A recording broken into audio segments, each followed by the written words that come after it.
Les problèmes de l'Algérie avec les Émirats, avec le Maroc, avec le Mali, les problèmes de l'Algérie avec plusieurs partenaires européens, l'évolution des foyers de tension qui éclatent dans les frontières, à toutes nos frontières. Qu'est-ce qui explique que l'Algérie se retrouve aussi bousculée, aussi menacée, aussi mise en difficulté sur la scène internationale? C'est les dérives du régime algérien qui nous ont menés vers cette situation. Quelles sont les dérives du régime algérien?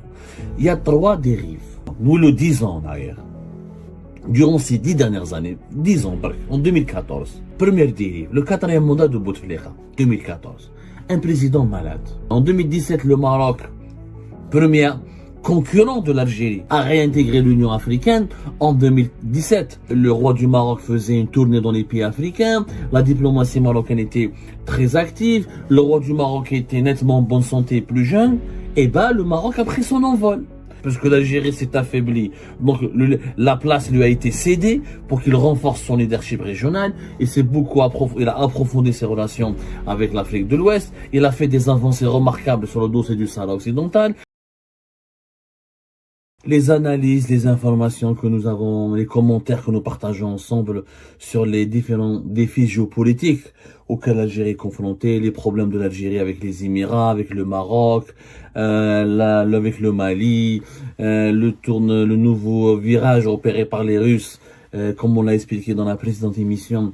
L'alliance russo-émiratique a été destinée pour réaliser une stratégie de conquête en Afrique de l'Est jusqu'en Afrique subsaharienne, les problèmes de l'Algérie avec plusieurs partenaires européens, l'évolution des foyers de tension qui éclatent dans les frontières, à toutes nos frontières, le nouvel ordre géopolitique mondial qui se dessine démontre que nous savons que l'Algérie a du mal à s'adapter, qu'elle a de moins en moins d'amis, qu'elle a de plus en plus d'ennemis, qu'elle a de plus en plus de difficultés à protéger ses intérêts, qu'elle est bousculée de partout, que ce soit au nord, que ce soit au sud, qu'elle a de plus en plus de conflits avec des voisins, des partenaires étrangers, des pays arabes, des pays occidentaux. Cela s'explique par quoi?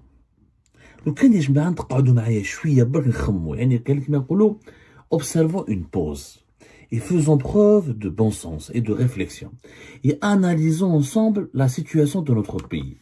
Qu'est-ce qui explique que notre pays est en train de subir autant de problèmes, en plus de ses problèmes socio-économiques, de ses problèmes politiques internes? Qu'est-ce qui explique que l'Algérie se retrouve aussi bousculée, aussi menacée, aussi mise en difficulté sur la scène internationale de 2020-2023? On l'a vu avec beaucoup de crises, beaucoup de conflits avec des pays voisins ou des pays importants, qu'ils soient arabes ou européens comme l'Espagne ou les Émirats. En réalité, si on est honnête, on va comprendre, peut-être que vous allez être d'accord avec moi à la fin, l'Algérie d'aujourd'hui, l'Algérie s'est retrouvée dans sa situation de pays isolé, menacé, exposé à tous les dangers, encerclé par les foyers de tension et par des alliances de puissance régionale et mondiale qui lui sont hostiles à cause des dérives du système. C'est les dérives du régime algérien qui nous ont menés vers cette situation. Quelles sont les dérives du régime algérien? Il y a 3 dérives. Durant ces 15 ou 20 dernières années, nous sommes en 2024. Nous l'avons en 20 ans en arrière. Non, nous le 10 ans en arrière.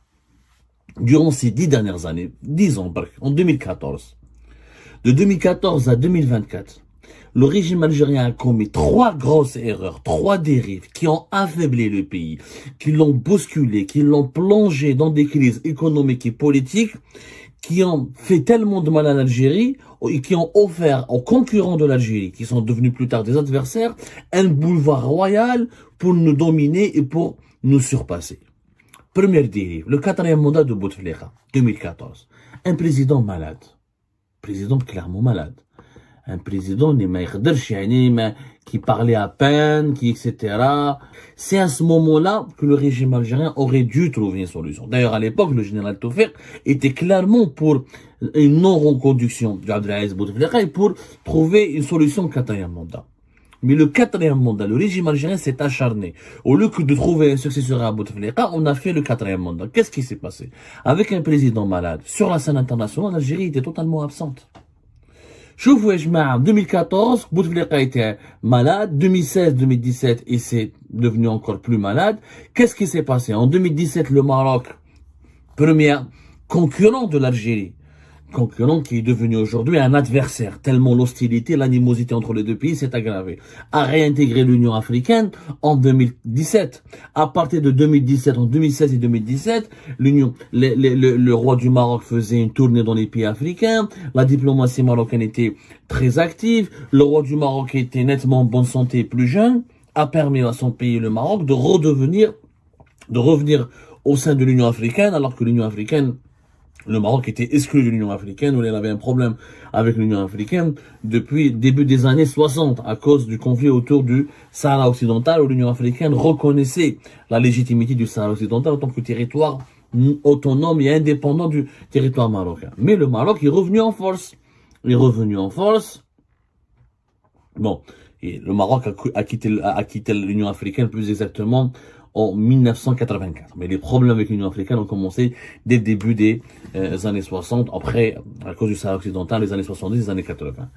Au moment où l'Algérie s'était effacée, à cause de la maladie de Bouteflika et à cause de son incapacité à participer aux grands événements internationaux, etc., eh ben, le Maroc a pris son envol. La même chose. Par exemple, les Émirats, avec lequel aujourd'hui nous avons un énorme problème. Leur dirigeant est âgé uniquement de 62 ans. Mohamed Ben Zayed Al Nahyan, c'est à partir justement sa carrière politique a commencé à exploser, justement à partir, il a commencé à mûrir et ses idées politiques ont commencé à partir de 2014-2015. 2020-2022, il a explosé. Mais au moment où les pays comme les Émirats, comme l'Arabie Saoudite, comme le Maroc étaient en train de renouveler l'âge de leurs dirigeants, ou un renouvellement générationnel, en train de stabiliser leur pouvoir autour de dirigeants en bonne santé, avec des idées modernes, travailleurs, etc., l'Algérie avait commis l'immense bêtise de laisser Bouteflika au pouvoir en 2014. Et ça a été la première dérive. C'était la première dérive, يا جماعة, باش نتفاهموا مليح. Et donc, la dérive هذه. Après cette première dérive, il y a eu une deuxième dérive. C'était quoi la deuxième dérive? C'est la crise politique de 2019. Jamais le 5e mandat n'aurait dû être posé. Là encore, le régime algérien a une deuxième opportunité. Je dis bien une deuxième opportunité pour rattraper ce qu'il avait raté en 2014, à savoir régler définitivement le problème de succession de Bouteflika et trouver un bon président qui aurait pu être ou Yahya ou l'Amamara ou d'autres pour amorcer une véritable transition et pour faire redresser le pays sur le plan économique, diplomatique, etc. On a raté cette opportunité. Il y a eu la crise politique 2019 qui était une crise politique gratuite. Elle était gratuite. Elle est gratuite parce que le problème aurait pu être réglé. L'élément déclencheur, c'est vrai qu'il y avait le peuple algérien était en colère, mauvaise situation économique, pas de justice, beaucoup de corruption, mais l'élément déclencheur c'était là, le 5e mandat, qui était une connerie absolue, qu'on aurait pu l'éviter facilement en réglant ce problème de succession de Bouteflika. La crise politique de 2019, elle a affaibli le pays. Déjà, le 4e mandat, elle a affaibli le pays. Nous avons eu le choc pétrolier de 2014. 2014 à 2016, les prix du pétrole ont baissé énormément, de 60 à 65%. On en a déjà parlé.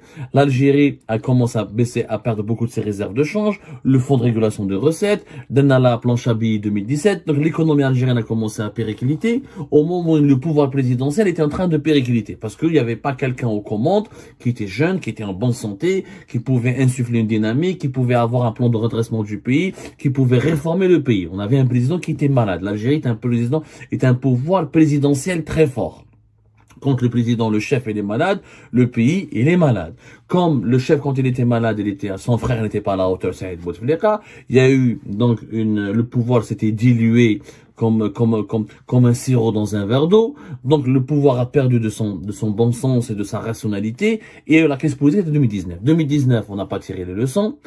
L'armée s'est emparée du pouvoir. Elle a fait un processus de transition politique. Élection présidentielle fin de décembre 2019 avec les gens du même système qui ont échoué. Parce que qui a participé aux élections de 2019, de décembre 2019? Ce sont les gens du système qui ont participé directement, indirectement au système. Il y a l'échec du système de Bouteflika. On les a reconduits. On a mis Tebboune président Tebboune tombe malade.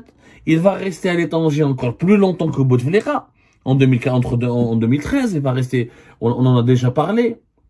Tebboune avait battu le record de Bouteflika, elle avait dépassé les 80 jours de maladie. Donc, le pays s'est encore affaibli. Le pays, ensuite, a sombré dans une crise économique assez grave à cause de la pandémie de la Covid-19. Voilà, plus de 5 semaines d'absence. Il avait dépassé en tout cas le record de Bouteflika. Je sais qu'on avait calculé, à l'époque, largement le record qui a été détenu par Bouteflika a été totalement battu par l'absence de Tebboune qui était absent, rappelez-vous, de fin septembre 2020 jusqu'à février 2021. C'est quand même extraordinaire. La troisième erreur qui risque de se produire, qui ne s'est pas encore produite et qui va aggraver le déclin du pays, c'est les élections présidentielles de 2022. S'il n'y a pas de changement majeur, s'il n'y a pas, si on ne permet pas l'arrivée au pouvoir d'un courant réformateur et réformiste qui va changer radicalement la manière de gouverner le pays, la manière de diriger son économie, la manière de diriger ses relations internationales, l'Algérie ne va pas se redresser. Et pendant ce temps-là, pendant cette dernière décennie, l'économie algérienne a périclité, le secteur privé a été bousculé, explosion de la crise politique en 2019, emprisonnement de tous nos hommes d'affaires. L'Algérie était déjà avant le début de la pandémie de la Covid-19 en 2020. En 2019, l'Algérie était en train de casser son tissu économique. On a politisé la justice, on a cassé des groupes privés qui employaient des milliers de personnes, on a mal géré la lutte contre la corruption, on a instrumentalisé politiquement la lutte contre la corruption. 2020, le pays était déjà affaibli, divisé. La pandémie de la Covid-19 nous a encore bousillé, bousculé. On en a exporté pratiquement avec des exportations de moins de 30 milliards de dollars de pétrole et de gaz. 2021, la reprise était encore plus difficile. La pandémie avait fait des milliers de morts et l'Algérie ne s'était pas remise facilement. 2022, la guerre en Ukraine et une lueur d'espoir avec une remontée des prix du pétrole et du gaz. Mais le système algérien, à travers le système Tebboune, n'était pas outillé, n'avait pas les compétences nécessaires, ni les plans d'action, ni la vision, ni les notions qui pouvaient permettre à l'Algérie de se redresser et de profiter de cette conjoncture internationale inédite pour s'enrichir et se relancer définitivement. 2023, l'Algérie s'est retrouvée dans une situation de telle faiblesse qu'elle est devenue une proie facile pour ses adversaires. Elle est devenue une proie facile. Pendant ce temps-là, les Émirats sont devenus puissants. L'Arabie Saoudite a renouvelé, il y a eu un renouvellement générationnel avec un BS. Les Émirats, un renouvellement générationnel avec un BZ. Les Émirats et l'Arabie Saoudite ont renforcé leur puissance économique à travers des réformes et une mode de gestion très intelligent, très pragmatique de leur économie. En face de nous, le Maroc s'est renforcé, puisque l'Algérie s'est affaiblie. Donc, la place lui a été cédée pour qu'il renforce son leadership régional. Il a approfondi ses relations avec l'Afrique de l'Ouest. Il a fait des avancées remarquables sur le dossier du Sahara occidental. Il a obtenu ensuite la reconnaissance américaine en normalisant ses relations avec Israël. Et après de cela, il a constitué des alliances très stratégique avec les Émirats arabes unis et l'Arabie saoudite. Il a renforcé ses relations avec les monarchies du Golfe. Donc, au moment où nous étions en crise, avec un système malade, des dirigeants malades, incapables de réformer, incapables d'unifier le front interne, les autres pays qui étaient nos concurrents se sont nettement renforcés, se sont même développés, affichent des ambitions régionales hyper impressionnantes. Dubaï, elle fait l'exposition universelle. Le Maroc, candidat pour la Coupe du Monde 2030. L'Arabie Saoudite, qui a changé totalement de modèle économique, elle s'est ouverte au tourisme, elle a annulé le wahhabisme, etc.